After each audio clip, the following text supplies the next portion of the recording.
96.8 MHz en direct sur Internet. Hein, nous sommes en direct, bien entendu, sur l'application Ralik FM 96.8 MHz, Radio Liberté Kinshasa. Nous émettons en direct de Kinshasa. Vous pouvez télécharger cette application à travers le monde, partout où vous êtes, et nous suivrons en direct à tout moment, à temps réel. Vous aurez les informations. Vous aurez justement votre magazine à travers le monde. Désormais, vous êtes à Kinshasa, au Canada, partout à travers le monde. Veuillez télécharger votre application Ralik FM 96.8. Il suffit de cliquer sur Play Store Ralik FM. Vous aurez l'application de la radio, bien entendu. Nous allons voir avec notre infographe pour modifier un peu ce cas en termes d'image, mais vous aurez déjà l'image de votre station, de votre radio, la radio que vous aimez beaucoup, la radio Liberté Kinshasa 96.8 MHz, en direct sur Internet. À cet instant même, vous pouvez expérimenter et télécharger juste l'application sur Play Store, Ralik FM 96.8 MHz, et suivez-nous en direct sur votre téléphone à travers le monde, partout où vous êtes. Alors, rendez-vous auditeurs des impartiments quoi. J'annonce également que le lundi, sauf changement et dernière minute, nous allons recevoir pour vous Bourgmestre Yakomine et Alingwala. Nous allons commencer à annoncer maintenant des invités. Comme ça, si vous avez des questions, vous allez nous faire parvenir à travers numéro Nabiso. Numéro Nabino au Boko Makanango pour que tout le monde ait invité au Boko Tokoyamba pour Nabino. Chaque invité désormais sera annoncé. Grâce à la production, nous aurons certainement mettre en place une nouvelle stratégie pour permettre Bino, Bandeko Balanja Radio, ça vous poser ma question à Bino, vous préparer ma question, vous tinda ma question, vous sommes routine dans la voice, vous tindi vous ça un message ordinaire, puis un appel ordinaire peu que ça les mains. Donc Ralik FM, si Play Store, téléchargez, suivez-nous en direct à travers le monde désormais. C'est une innovation que l'on apporte pour vous, chers auditeurs et auditrices du magazine Rendez-vous auditeurs. Deuxième partie, c'est donc le pasteur de Nago qui est notre invité ce matin. Nous allons parler des mystères du temps de la fin, justement, essayer de décrire ces mystères-là, parce qu'on en parle toujours, avec la situation que nous déplorons tous des serviteurs dédiés, et puis récemment, les dossiers, ne pas le citer, pasteur Casse, qui ont dit que c'est la fin du monde et tout ça. Comment comprendre réellement que ce sont des histoires, ce sont des faits qui témoignent, qui traduisent la fin, le temps de la fin proprement parlant, et que nous le connaissons tous, nous sommes quand même chrétiens, et cette histoire-là intéresse tout le monde veut connaître sa destinée, donc dire ce qui deviendra après la mort. Est-ce que la vie après la mort existe-t-elle? Si oui, est-ce que réellement le fait que nous vivons aujourd'hui traduise le signe justement du temps de la fin?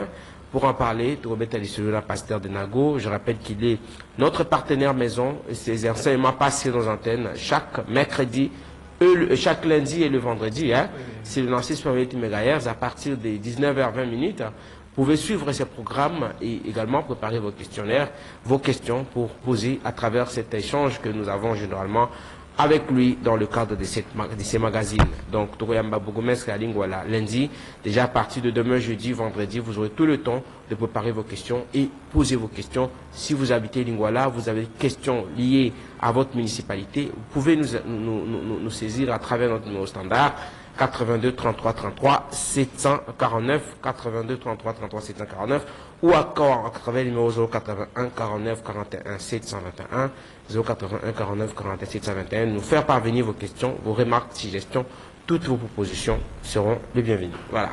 Pasteur de Nago Mbote Nayo. Mbote Mingi Papa Nzinga. Merci pour la présence de notre Tongo. Matondo Nakolo, Mbote Mingi Nabalandi Yalolaka ya Radio Liberté. Ezala na Brazzaville, ezala na RDC, Kinshasa, pe mokili mobimba uti kolobasika. Mbote mingi na ba oyo bazali ba fidèle ya liloba oyo wepona kulanda mingi papa Sebele Thomas, ba menga Kayi Thompson, azali kuna na Kingabwa, papa Hector Ngumba, la Franck azali kuna na Bibwa, pe Gérard Anguko, oui, azali kuna na Cité Verte. Pe ba oyo yonso mwana taka kuma wonso zalite. Zambe ya Kolanda. Bazabi mazib na baku ya Kolanda. Alors rapidement, j'aimerais quand même que vous puissiez dire un mot. Vous êtes un homme dédié au la polémique Nkolo. vous mettez en cause l'existence de l'Église. Vous dites que l'Église, Dieu n'existe pas dans les églises, mais notre thème du jour, comme je l'ai dit,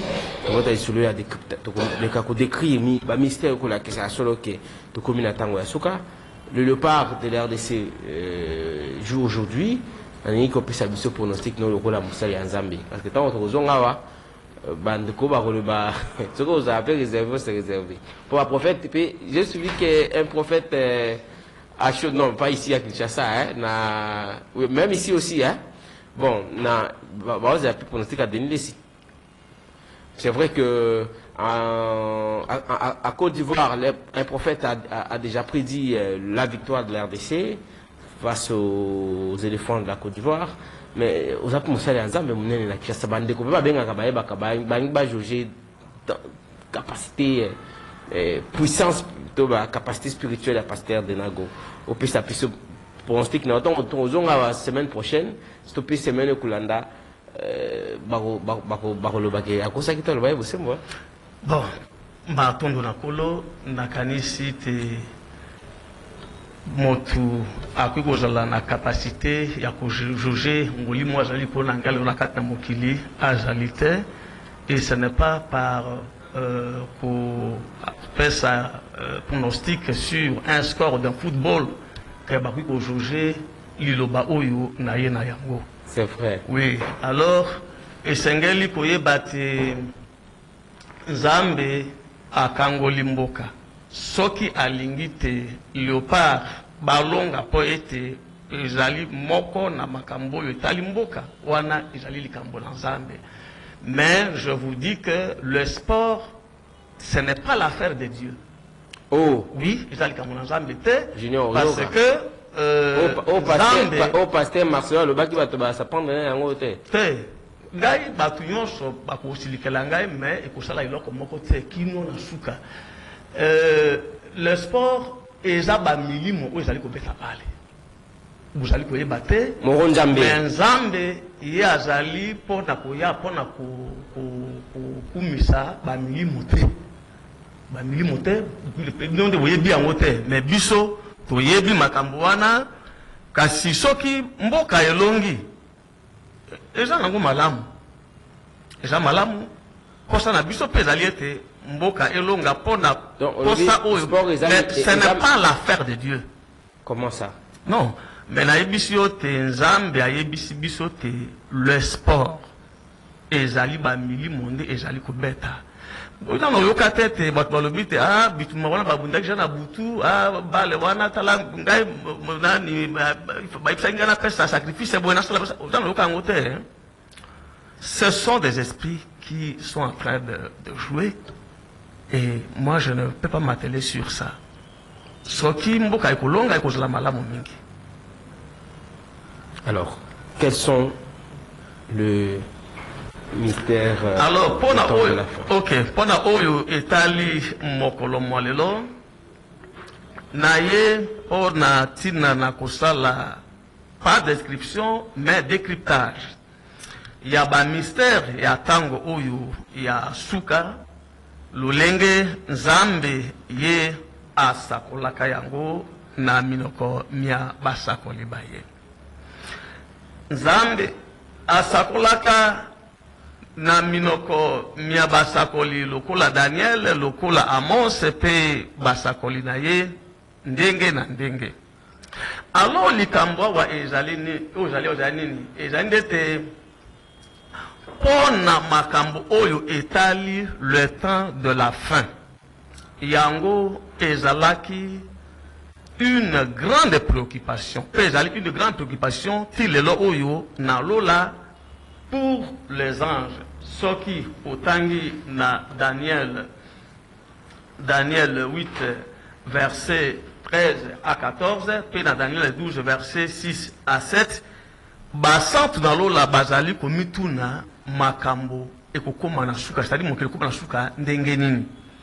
Alors ezalaki pe préoccupation monene pona ba prophète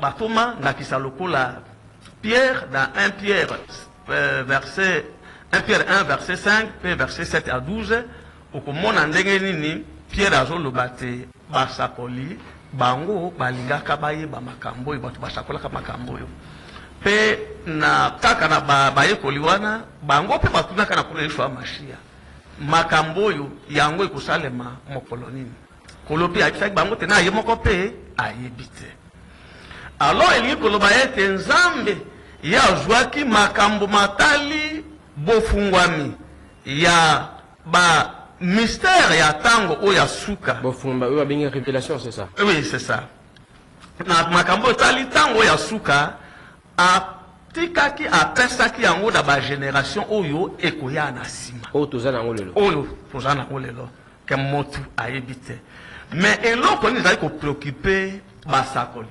ezalaki le temps et les circonstances c'est-à-dire ngonga eleko ekozala eleko nini pe circonstance ekozala lolenge nini bango bayebaki te mais bayebaki ke il aura un temps et circonstance moko ekosalema te makambo ekoma na suka na yango alors lokola bango balingaki bayeba lola balingaki bayeba bayebi yango te basakoli balingaki bayeba bayebi yango te bayekoli balingaki bayeba bayebi yango te bayeba nini lo lezali ndenge nini makambo parce que makambo elikoloba te nini eza nini ezali te soki otangi na Daniel 7 na verset 21 ezali te satana ye akologa basantu baso ezali bisakoli oyo ezali kozwa le temps du début jusqu'à la fin ndenge ebandaka na Adamu ndenge ekomaka na kolo na biso elekaki na basakoli mpe ekoma na kolo na biso Yoshua Mashia mpe na nsima mpe elekaki na nzela na bayekoli abomaka bango asambwisaka bango ayonkolaka bango na lolenge nyonso alors ndenge ekomami na mosakoli Daniel ete na Daniel 8 te na ntango wana ya suka nguya ya basantu nyonso oyo basaleli nzambe na kati na bosolo mpe na molimo ekosila alors ntango ekosila wana nde nzambe ye akoyebana kotinda liloba ya restauration alors eloko nini oyo sika wana ezali liloba oyo ezali ozoyoka yango oyo alors yango ezali na Daniel 12 soko bandi na verset 4 wana okomona ndenge nini tikokita na se ndenge nini nzambe ye alobaki na mosakoli Daniel ete eza buku oyo ekofungwama na ntango oyo ya suka. Donc est-ce que osango kobenga buku alors que ezali liloba oyo enango tantunaki jour wana soki ezali contenu na document olobi ezali likambo ya molimo toloba ke buku quand vous parlez de kofungo là vous faites allusion à une vision chimérique à quelque chose d'imaginaire. Non, ce n'est pas chimérique. Parce que quelque chose qui est chimérique, c'est quelque chose qui ne dure pas. Mais, soko tangi na mosakoli Daniel, nde ukumona te ezali nzambe yemoko motu alobaki na mosakoli Daniel, na Daniel 12 alobi ete quant à toi Daniel verset 4 garde secrète ces paroles et scelle le livre jusqu'au temps de la fin. C'est le livre jusqu'au temps de la fin. Vous faites allusion à quel livre? Ce livre-là, motumoko yo ayebi yango azali te. Kakayo. Ezali buku oyo. Quand vous lisez par exemple Jean 1 Jean 1 chapitre 1 Jean 1 verset 5 puis verset 7 oyo elobi te nzambe azali pole pe azali kobika kati na pole. Et na Psaume 36, verset 9, nakanisi, Zambe azali kolobate, verset 10, Zambe azali kolobate, car chez toi est la fontaine de la vie, à ta lumière nous voyons la lumière. Elin kolobate nini. Keliloba wana yangonde ezali pole ya Biblia oyo. Mais liloba wana Nzambe ya zongi saka yango na lola. Parce que soko otali epai ya Thomas Yohane pe ayokaki mingongo ya makake samboyo. Mais à ce moment-là, ils étaient déjà presque à la fin. Bon Nzambe ayebisaki na albaki dayeti akoma makamboyo ya bamingongo sambo wana te pona nini oyete na Yohane Apocalypse 10 soko tangi bokona verset 1 kokitana C komona te Nzambe pe ayebisaki buku oyo Yohane alobi ete mwanje asimbaki buku wana efungwamaki te pe Nzambe alakaki ndenge na seko loba awa na Apocalypse 14 verset 6 oyo lobi ete mwanje moko asimbi un évangile. Évangile, évangile éternel. Oui, mais quand vous parlez d'évangile éternel, faites allusion à la parole d'aujourd'hui. À la parole d'aujourd'hui. Et cette parole d'aujourd'hui. Polo azo lokumu pona tena yango.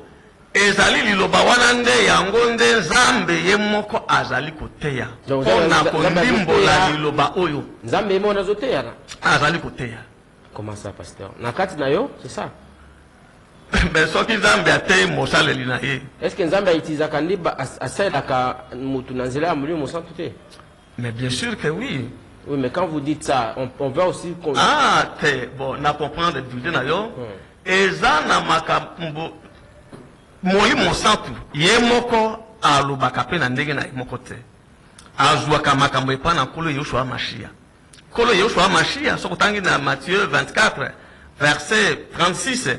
Okitanase okomona même na Jean okomona te yepe azozwa epa na Nzambe tata yemoko azoloba te makambo yo na sokotangi na évangile ya Jean plusieurs fois azoloba te makambo azoloba na bino euti na ngai te euti na Nzambe tata mutu oyo atindi ngai. Alors Nzambe ye ateyaka na lolenge ebele et le langage de Dieu est un langage oyo esengeli umela makoloma epo ete ososola akoloba na yo te soki otuni na otuni motuna akoloba te ngai nakoya kote yo likambo wana tango kozala yo moko.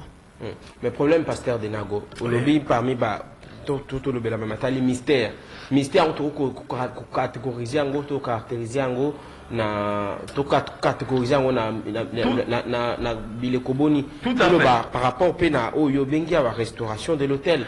Tout le but que nous sommes à l'Ingomba, nous sommes à l'église, nous sommes à la communauté, et ils ont existé sur la Zambie.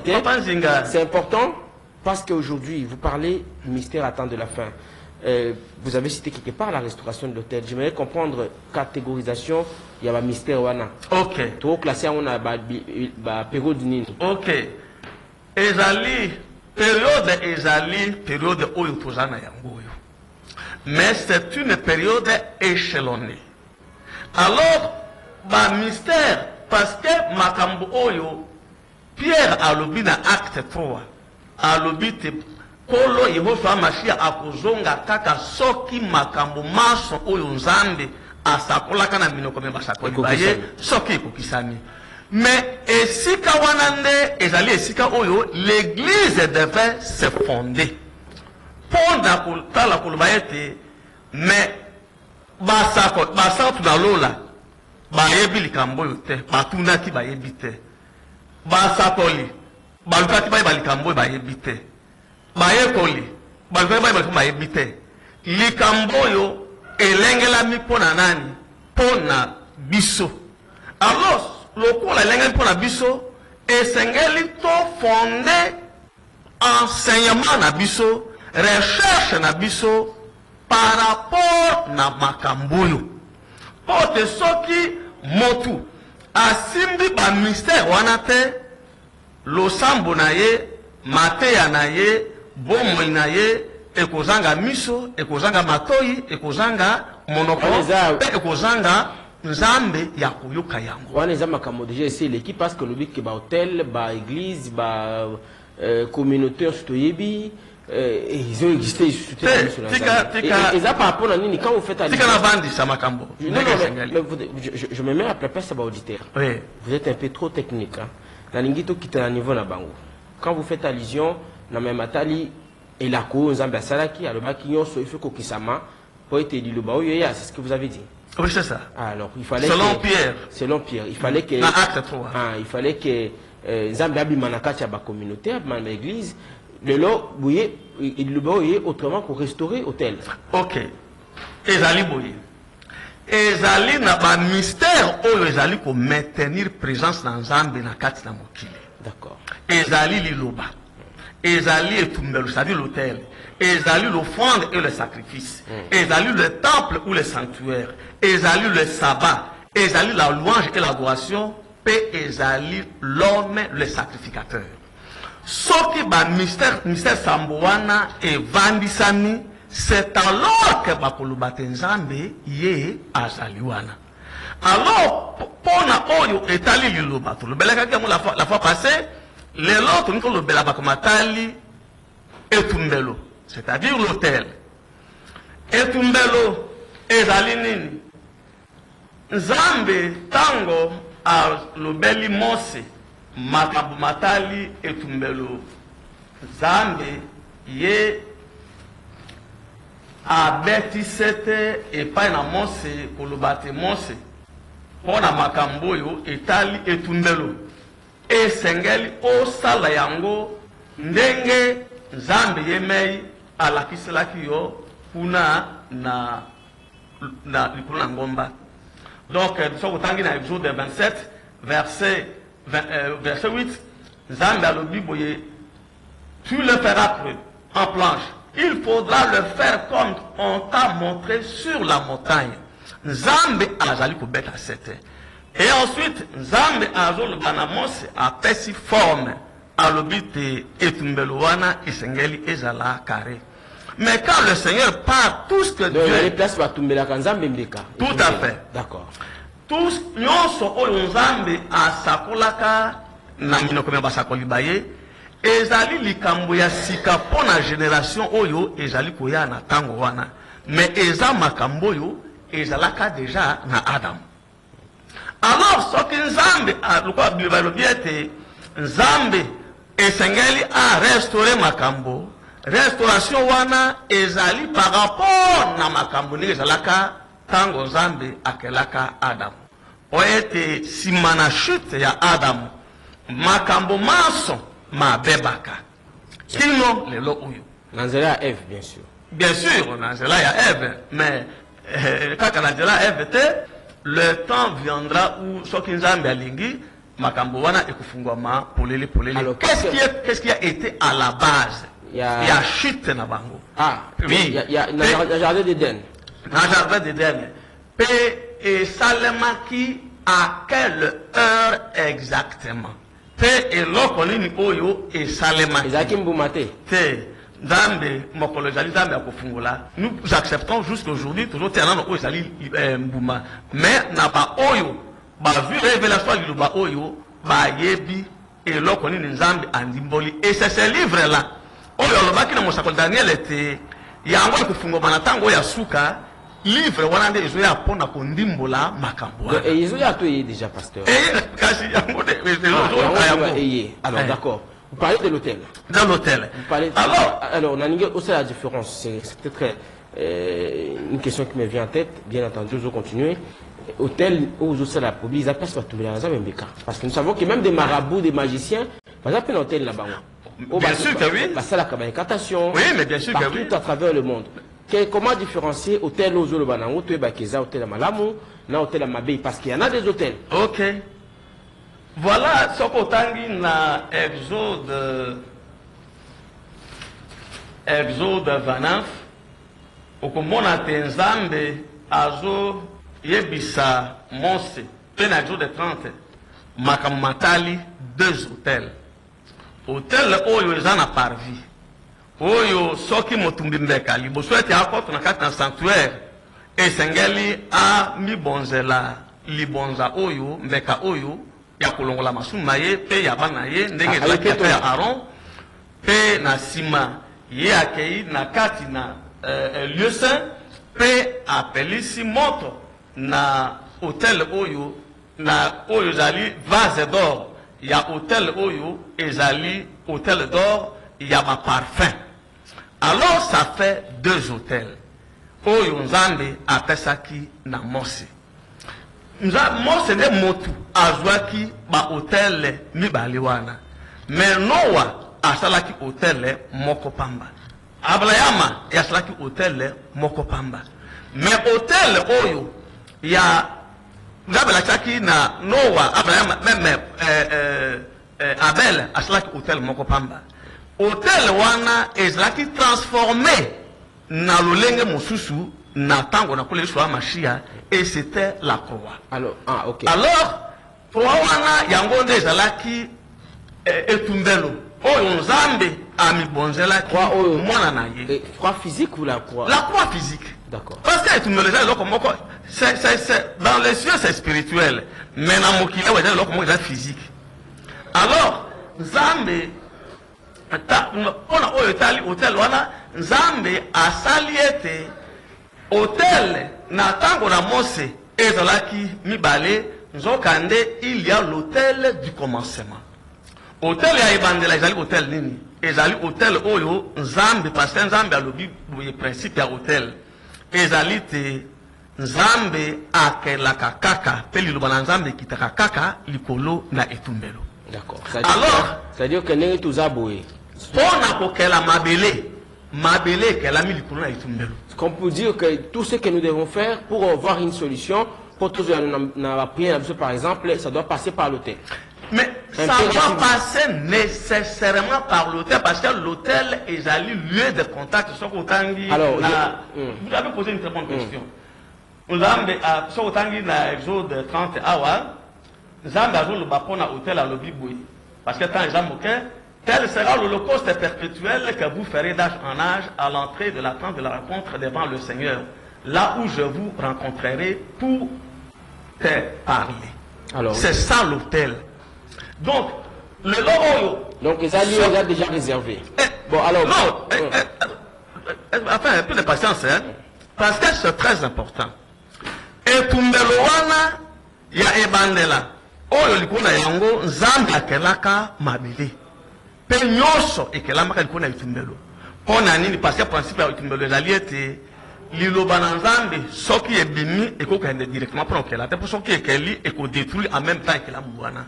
Itumbelo eza na rôle ya ko atténuer puissance ya Nzambe transformateur. Comment vous Tout à fait. Tout à fait.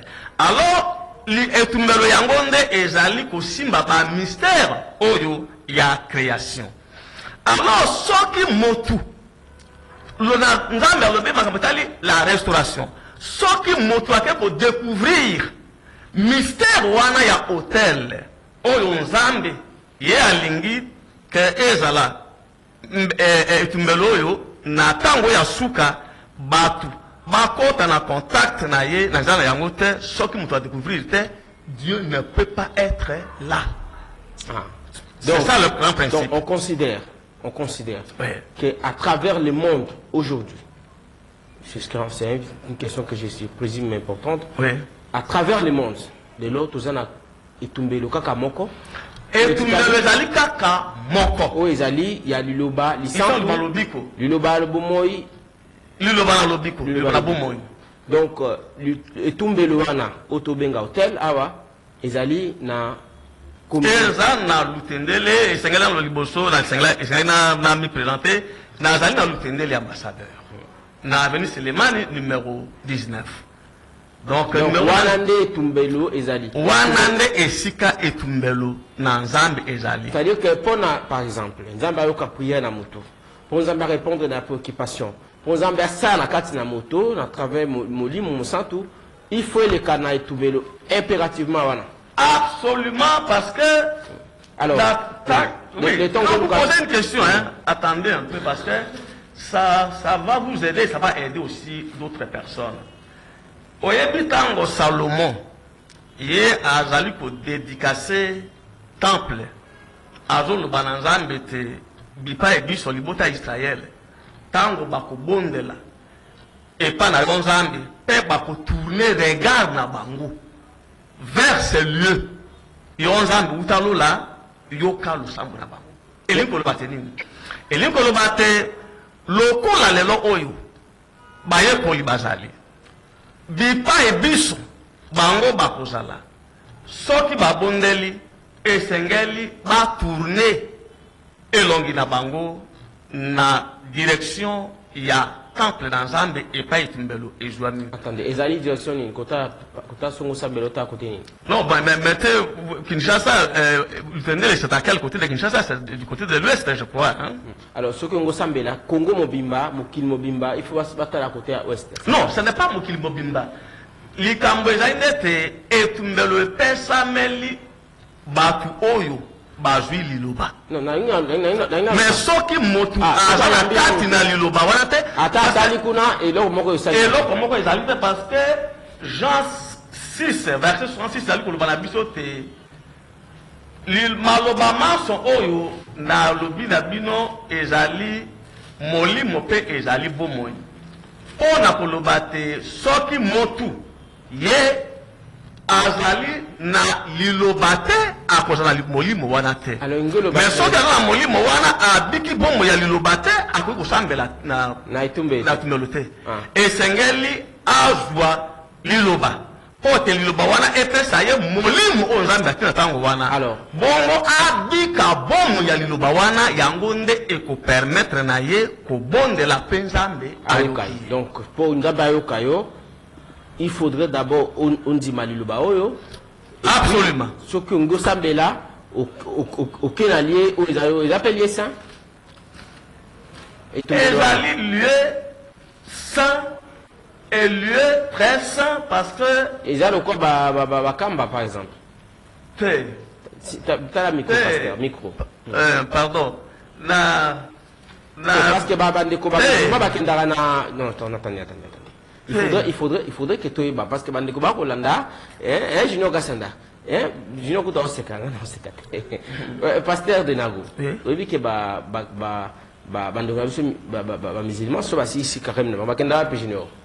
Nameka, Bakenda Perin, Ngonga Ezali. J'en ai lobby. Bakenda Perin. Ngonga Ezali. J'ai là dans le pasteur de Nago. Bandeko Bakimbangiste, Bakenda Nakamba. Omokutu bakonzimile na mboko yo so akomi kuna obligatoirement longoli sapato tam so sana jose ta pembe tam so akima kolongo. Je me souviens encore récemment gouverneur Jatningo Blakende kuna au moment ba impact ça immédiatement va rétablir. Ça c'est une manière de rire, mais problème aujourd'hui considérer le balisant tout le bas au Moïse le balobiko au lobby ils amènent à tenir l'ambassadeur ils ont un lieu bengi très sain wana tout comparé à ngo na ba kamba tout comparé à na ba mec tout comparé à nini. C'est ce que je veux savoir. Na ye na liloba ya sika micro oyo ezali ko ignorer oyo nyonso ezalaki libusu na yebi makambo mususu oyo zotanga wana te mais na yebi que les musulmans seront sauvés par cette parole motu nyonso akoyamba liloba oyo parce que qu'est-ce que la Bible dit? Bible ezali koloba te nzambe ye akabolaka po ete na tango oyo asuka asangisa na nzela na kolo Yoshua Hamashia ye wana nde azali oyo akosangisa oyo nzambe akabolaka Ismaël na Isaac ote ba musulman baya na kati na kolo Yoshua Hamashia bongo nzambe akosangisa bango nzambe akorejete motu te non,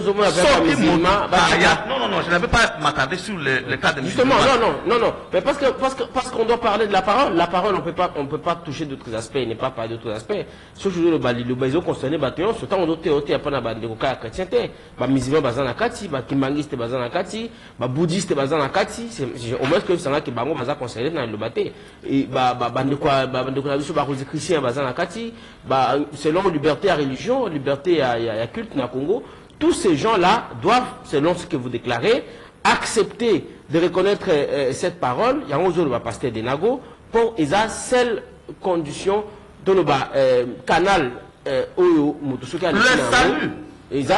salut. Le salut, parce que Pierre a valu pour le battre.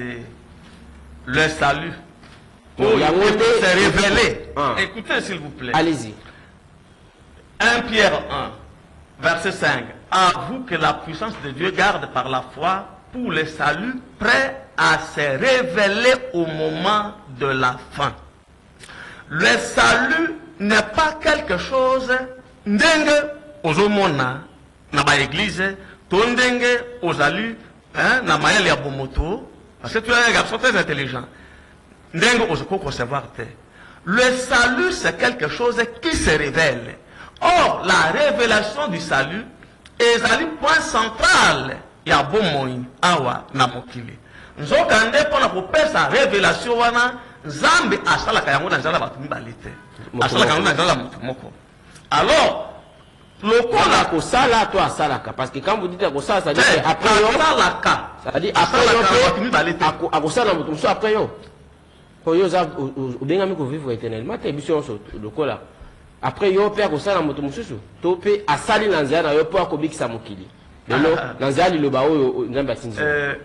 Bon moi nangai na lingi ko loba pona tina na yango te mais nazali nano wana pona bambula ebele parce que esengeli te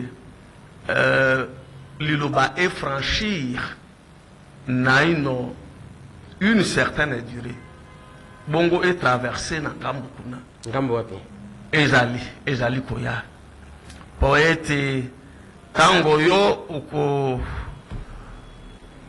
soki o moninga ete na zali ko lukasika pona ko bi retirer mais soki on a kata lubane ko mona mais soki kata lubate personne de cette génération ne verra ça. Alors voilà. Ozo continuer. Oui. Alors, moko sima o continuer ya moto za de konzela singa. Alors Biblia ezo le bakike part que ce que lingo sambe la kota na ndako na yo, je ne maîtrise pas les versets bibliques, pouvez m'aider à travers cette référence. Oui, kanga okanga porte o gumba ma osambela. OK, pesa makelele était. Parce que bato ils a par rapport à l'exhibition, ils a par rapport à l'exhibition bandi musu ba sala kaza na jela ngi mokili même on et tout ça, mais Biblia ezo le baké o komi ko ko tanda ko na o sambela yo moko. Ça veut dire que Dieu n'accorde pas trop d'attention na kubonde la wana, il faudrait nécessairement passer par l'autel. C'est la question.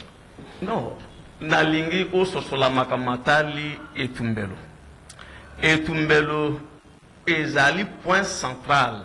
Il y a contact, il y a motu na Nzambe. D'accord. Ndenge na kutanga awa. Soki etumbelo ezali te motu akuta na contact na Nzambe te. Et puis etumbelo wana soki pe ezali pamba motu na contact na Nzambe te. Et sengele na mbeka likuda ya. Alors mbeka wana ndenge Paul alobi na Romains 12 verset 1 te bisone sengele tozala ba sacrifice vivant. On a tina na kule usho machia on a lukumu na ye yangonde esengeli le porteur du message il faut que yemoko azala mbekali kona itumbelo wana pona tina abivo bo moya malamu ça bo moya malamu na lolenge ya molibo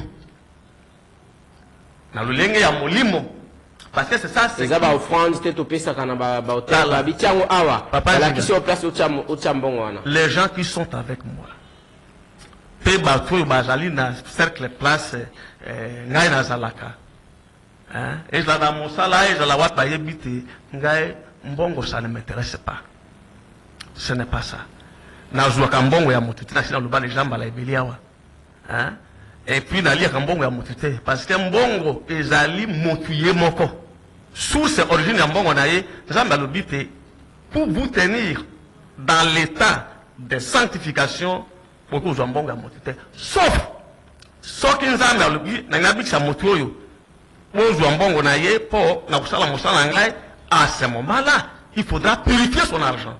Mais Dieu ne nous a pas encore donné cette permission. Ah donc c'est quand même mais lelo kasito le balelo pas mais batu ba pe bali opesa ngambongo te hein beaucoup de batu pe bali opesa ngambongo l'argent ça ne m'intéresse pas ko tonga ba temple so motabi na ba na contribuer na 1000 briques na contribuer argent na kata na lilobate a contribuer pour la poche mbongo na été nous faisons avec nos propres moyens parce que ezali loko ezali sanctifié. Je vous ai dit que peut-être pas éviter, mais moi j'ai été approché pour la fonction yaminene tout ça, moi j'avais refusé hein biloko wana batu bazana posa ya bumengo mokili ils peuvent chercher l'argent. Moi ça ne me regarde pas. Alors, liloba oyo ezali pona tina na kufungola mabombani ya likambo moko moko bongo lokola lelo Nzambe alinga fungola kwa matali hotel. Nzambe alobi ndenge na kutobisa yo awa ezali ndaba hotel misato. Hotel ya ebandela na hotel oyo ya parvis na hotel oyo ya parfum. Kasi pona oya tango ya suka Nzambe asangisi ba hotel wana nyonso apesili yango forme moko. Ote hotel oyo ya parvis Nzambe ebisaki mose dans la forme ya carré. Alors Nzambe azui hotel ya ebandela, azui hotel oyo ya parvis, oyo apesaki na mose, azui hotel oyo ya hotel de parfum, asangisi nyonso apesi forme moko. Forme nini? C'est la forme rectangulaire. On a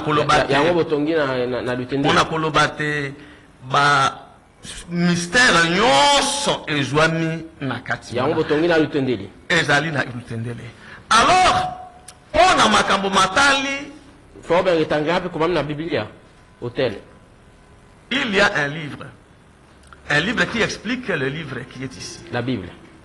C'est ça. C'est-à-dire cette Bible-là ne peut être connue, cette Bible, ne peut être connue que... C'est livre, ça c'est un livre donc. Un livre, c'est-à-dire... Qui explique la Bible. C'est une forme de brochure. La Bible qui n'a pas été révélée. Ils ont matériel, ils ont physique. Non, c'est spirituel. Ah, ok. Mais ça s'enseigne. Et comment m'y peut quelque part? Ils en ont écrit. Bongo na te ya kapamba te. Je peux passer toute la nuit sans dormir, Papa Nzinga, pour écouter. Écouter la parole de Dieu. Non, écouter la voix pour de Dieu. Pour être enseigné. Enseigné par Dieu. Ah, ça là. Donc, et tout le comment c'est ça. Parce que non, parce que vous parlez spirituel, j'aimerais que ça soit transcendé. Ils ont expliqué en matériellement, pas toi comprendre. Matériellement, ça dit physiquement, moi je suis là. Donc vous avez les révélations venant de Dieu. Mais moi je reçois les enseignements venus du Seigneur. Il m'enseigne et après j'enseigne aux autres. Mon beko, ou après ça qui est en na côté ayo. Bongo yo ote ya bango. Alors liloba wana etumbelo yo ezali etumbelo yo Nzambe asalaka yango apesaka na Adamu na ibandela parce que le sacrifice et l'offrande na tango ya Adamu motu moko ya yebi yango azalite. Mais Adamu tango andimbolelaki mwana na ye Abel. C'est ce qu'Abel était allé faire pour la Nzambe.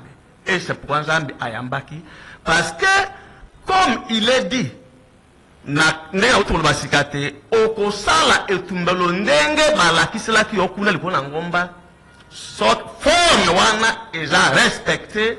Alors, vous avez eu cette révélation ou c'est ce que prévoit la Bible, forme rectangulaire, ou le bizali na le non, c'est important. Je vous parle de forme carrée. Ou le bizali na kat na Biblia awa. D'accord. Mais je vous parle de la synthèse. Il y a ba bitumbelo yonso. Pour être ça la bitumbelo moko. Forme rectangulaire. OK. Yangonde salemi na lutendele ipai wapi les globalistes centre bana lobiko. Oh mais oh ina nziana yo. Oh soki mukili nzimite okomona Nzambe te. C'est ça non? Peut-être que le mot mokili ezali ko bangisa yo, mais yeba te liloba yango moko ezali ko loba ko le choix marché ezali ko loba te liloba oyo bino baye koli bokende kote yango na mokili mobimba.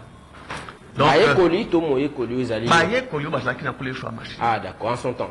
C'est ça. Ce qui signifie que liloba Nzambe ezali pona te ete ama na kati ganda ko pona mutu moko te.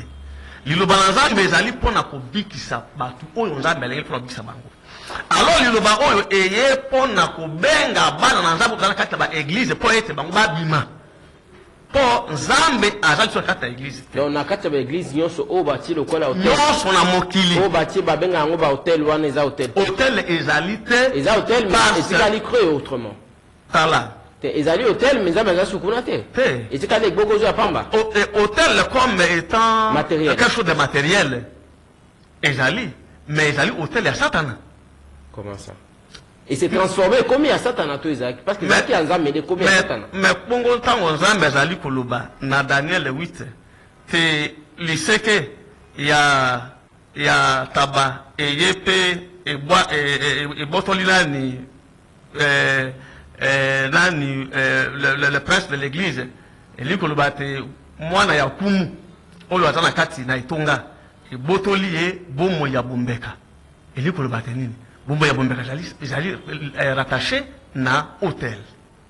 C'est-à-dire que le pasteur pour vivre vie à sanctification. Alors si l'iloba tout ezali tenu par la parole. Ce qui l'iloba ezali lisusu te na kati na etonga Nzambe azali lisusu te et tout ce qui reste ezali oyo Nzambe alobi et pas na mosakoli Daniel na Daniel 9 alobi ete Satana ye kuna asali alliance na ba. Quant à la ville et au sanctuaire, le peuple d'un chef a venu de l'Israël, mais Satan viendra dans un déferlement jusqu'à la fin de la guerre seront décrétées des dévastations. Il imposera une alliance à une multitude pendant un septénaire. Donc ce qui est Sili. Et bon, on a bon. Et ce qui est Sili. Et non. Daniel parle d'une période, de 2 périodes et d'une demi-période. Dans Daniel 12. Lorsqu'on a période nini, une période, 2 périodes, une demi-période. Nous ne sommes qu'au début. Parce que Ezaline Tenzambe, selon ma couche à l'iloba oyo yemoko alengeli. Soki asili si kufungola nyoso isili na couche wana eleki tokoti na période mosusu. Soki oyo wana esili tokoti na période mosusu. Nyoso wana eza révélation ekoluka kana nziana yo. Soki ozali kososola. Tous avant de commencer la singa. 82 33 33 749 082 33 33 749. Je rappelle que vous pouvez suivre ces programmes en direct si votre radio ou sur internet justement Ralik FM.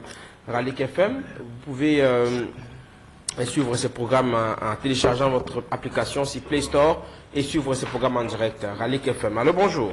Oui, bonjour. Diminuez le volume en radio, non, papa.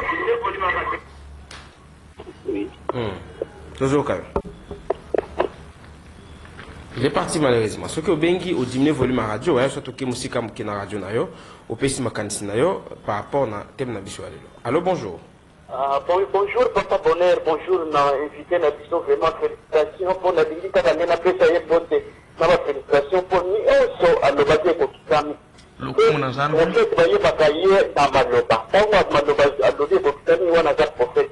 Alobaki que pensa fati abozala bonté massivement et après ça maki les saints. En tout cas félicitations na yeba péché pour ni. Aux ensemble. Merci de pas me na muga. Merci beaucoup. 082 33 33 749 082 33 33 749 au bengi ok musika mukina radio na pour ne pas avoir des interférences sur d'autres intervenants qui appellent à travers notre station, notre standard, voudrais dire, les 082 33 33 749. Pasteur Denago, et motif, il y a le fait par exemple que l'auditeur reconnaît à vous que vous avez prophète Yasolo. Dans Zongi sur le coup, mais pas na Oyo Atindingaye. Nzambe. Non, Zongi là. Allô? Allô, bonjour. Allô, bonjour. Bonjour, de Kobenga Kombona. Nanga kia pasteur, hein? Nabi Obengi wapi Kombonani? La commune nga monsieur David, na bengi na Rikini. Na Rikini tozoka yo. Nanga kia pasteur, hein? Ya zone bake message ya Nzambe ezaka oyo ya Jefesa. Alors, sikoyo message maximum ki ndanga ba loba kala. Oyo ba prophète ya kala ba idina ba bato ya bato. Donc, il y a un qui plus grand que ma prophète, il y a un message de Nzambe, toujours continuer qui nous l'élo. D'abord, on a dit, mettez ma qui nous l'élo. Alors, il y a un sanani, la prophète, c'est que la prophète, vrai prophète d'entendre. Merci beaucoup de répondre à l'intervention. Merci l'appel Nayon de David Narigeni. 82 33 33 749 082 33 33 749. C'est vrai qu'on a beaucoup d'interventions. Allô, bonjour. Allô, bonjour de Kobenga Kombona. Diminuez le volume Nayon de Ko. Toujours wana pasteur wana atika distraction. Abiyoko wana basalima atika akendeka bilanga sala bilanga yele to projet ya bilanga ndenge balona ka ekolekisa ta modèle wana eza malamu te ndeko journaliste. Allô, bonjour. Allô, oui, bonjour. Bonjour. Je voulais vous saluer, Bonheur et le pasteur, c'est la prophétesse Eugénie Ngombe. Ah, maman prophétesse toujours. Oui, je salue le pasteur. Je vous salue. Je voulais parler un peu, parce que vous avez commencé avec le match et autres. Je voulais profiter de votre présence avec cette émission. Annoncer au chef de l'État, toute la population de Congolais que nous avons le couple. De deux, je profite aussi annoncer ma finalité de ma mission. Demande à... Allô, je pense qu'il y a une... Allô? Allô? Allô, bonjour. Allô, Ndeko Bonheur, bonjour. Bonjour, toujours, Kayo. Ils ont des fils, la baigne de Timatina. Oui, d'accord. Bonjour, la pasteur Benago. Bonjour. Na lingi na ebisa ino boye ke vraiment bozo feta biso mutema pasi proposition to sala ka oyo pasteur Benago aza muto azobungisa il est en train d'égarer les gens. Franchement na ebisa papa Bonheur soki ozoyoka kaka ye moko kaka tu seras égaré. Biloko azoloba wana les temples oyo fo ezala restaurer ça ne fait pas parce que Jésus a dit déjà que non, temple faut ezala détruit parce qu'il faut les actes spirituels à ça là c'est la croix. C'est la croix de Golgotha. Il a été crucifié, c'est pour des bons. Parole faut sauver, c'est la Bible, c'est lui-même Jésus qui est la Bible. Donc, quand vous passez, donc c'est comme s'il est en train de contredire Dieu, car Jésus est éternel. Parole, c'est la parole de Dieu, c'est qui est Jésus-Christ, qui est la Bible. Nous voyons, il y a un égo qui s'abattu, et ça est éternellement. Dieu ne peut pas encore se contredire, n'a tout n'est pas passer à Béni, Benago. Donc, alors. Merci Ndeko. Vous avez quand même mis 1 minute 30 pour votre intervention, c'est assez pour laisser la place aussi à d'autres intervenants, ceux qui tentent à tout prix. Quelqu'un m'a écrit ce matin, estimant que nous sélectionnons des interventions. Je vais lire votre message à la fin. Je suis désolé, nous ne sélectionnons qu'à Pelleté. Je vous dis sincèrement, et je sais que les invités qui viennent ici peuvent témoigner. Allô, bonjour. Oui, bonjour. Bonjour, Ndeko toujours, papa. Allez-y. Bon, pour un peu moi, passer la question. Après la question de qui est Jésus-Christ? Jésus est un ami. Bon, ami d'aller dans le bas, il y a un parce qu'il va faire son fan. Il y a un peu de son fan, il fan de ça, du soumesa. Tout le monde a la Bible que fan de ça recommandé, même Jésus-Christ a joué au fan. Il est comment il a joué à son fan. Alors, papa moi maté pour tomber parce que si c'est chrétien moi la vie c'est que vous t'en avez au fan c'est ça aussi mais merci beaucoup. Allô bonjour bonjour Bengo appelle comment on maman maman Espérance Nabadara maman Espérance toujours Kayo papa la lobby fâché à mutinda ngani il faut papa fâché mutinda ngani ayibiza la gouvernement la haram ezimbo haram te ngoka tozo souffrir de là ça comme mata le pas sikoye sala bomsela biso mutunda ni yanzami na teka souffrir nganda ngo esoko yiba bisona hana. Merci beaucoup, maman. Maman Espérance Nabadara, je vous salue tous les auditeurs de la radio Liberté Christophe, vous nous suivez à Mikondo, à Badara, un peu partout. Nous vous disons merci de votre sympathique attention. Allô, bonjour. Allô? Bonjour, Ndeko Tozo Kayo. Bonjour, Ndeko. Bonjour, papa. Ndeko Bonheur. Oui, papa. Mbote d'abord un pasteur. La tuni est question à Liboso. Est-ce que les gens Carlos n'en parlent pas? Est-ce que c'est à Liboso, ils ont la matériel des agents d'Engeni? Nous avons dit jamais. Attends, à jamais, on peut être solo, il y a un frein de pas bananaï. Ma première zone, on va d'abord se contredire. C'est-à-dire, il y a une contradiction. Pas débat, à ce moment-là, pas naïo, il y a un débat dans la place naïo. Parce que la Cameroun, on va dire, et les gens nous tout tapé. Allô, bonjour. Allô, bonjour.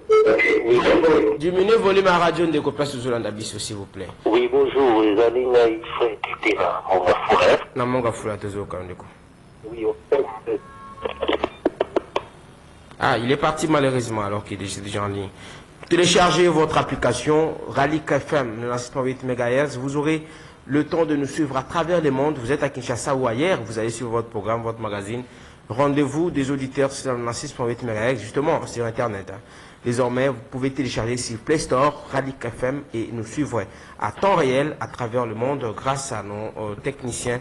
Merci pour cette innovation. Allô, bonjour. Allô, bonjour. Donc, diminuez le volume à Radio Tozo Kayo. Oui.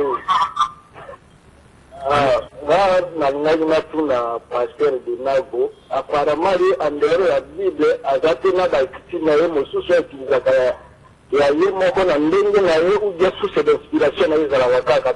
Merci beaucoup. Merci pour l'intervention dans Ndeko. 82 33 33 749.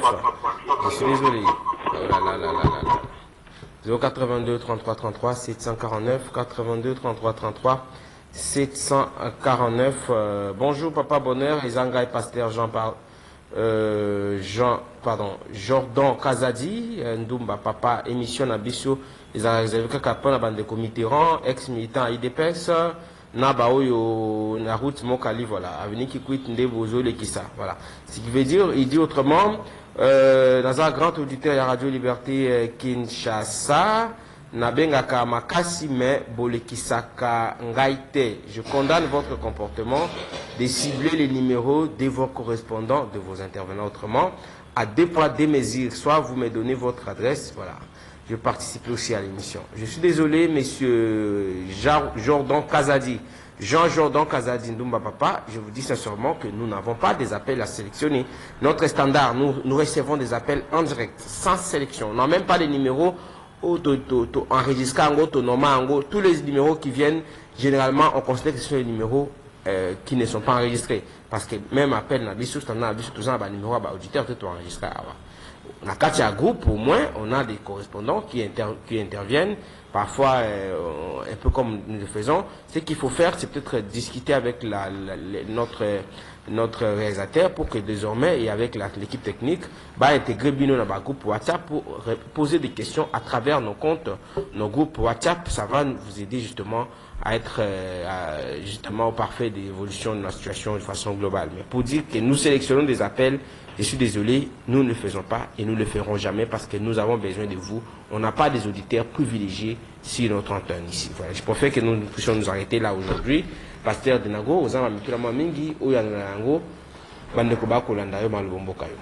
Lokumuna Kolonzambe, Nalingi, na Tanga, passage Oyo, na Silai Kotanga, Kasina Moni, a difficulté, Zali Mingi. Apocalypse 14, verset 6. L'annonce du jugement. Et j'ai vu un autre ange qui volait au zénith. Il avait un évangile éternel à proclamer à ceux qui résident sur la terre, à toute nation, tribu, langue et peuple. Yami Bale. Ezali na. On va revenir toujours à Daniel. Daniel, pardon, excusez-moi. Daniel 12. Quand le était toi, Daniel, garde secrète, ces paroles et c'est le livre jusqu'au temps de la fin. La multitude sera perplexe, mais la connaissance augmentera. Verset 9. Il dit, va Daniel, car ces paroles sont tenues secrètes et scellées jusqu'au temps de la fin. Une multitude sera purifiée, blanchie et affinée. Les impies agiront avec impiété, aucun impie ne comprendra, mais les gens réfléchis comprendront. Makambo tunatangi wana, est-ce que ezana kati na Biblia saka ta Biblia te? Wana isengeli bangu moko bamituna. Yami bale, ezali ete buku wana oyo mwanze akitina yango azali ko sakolangu na mokili mobimba. Bamoni yango bamonite.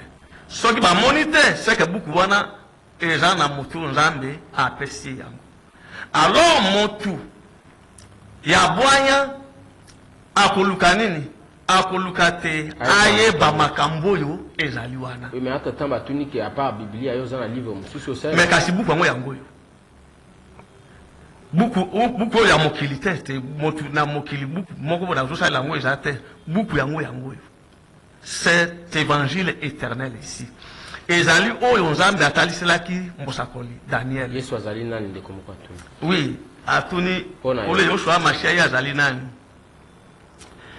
Il n'est pas facile d'expliquer na batu lelo na connaissance bazana yango kule Yoshua Mashiach. Le Christ, il est d'abord un esprit. Il est esprit. Nzambe ayebisi biso boye. C'est-à-dire quand je vous dis que le Seigneur nous a dit ceci, c'est la lecture de ce livre-là. Alobite kolo Yehoshua Mashiach abimaki directement na katinaï. C'est-à-dire azali mwana oyo nzambe alobi aboti.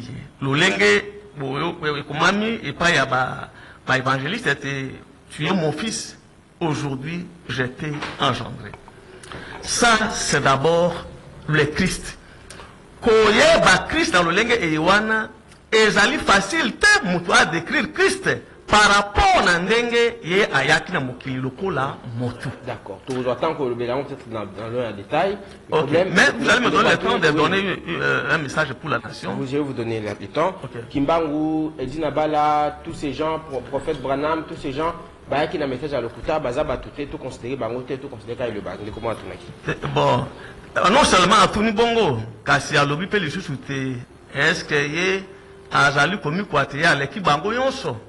Te, ngai na ye pona kosala comparaison na batute, na ye pe pona kosala concurrence na makambo na biloba na Nzambe te, na ye kaka pona kosakola, pona ba oyo bakoyoka pe bakososola.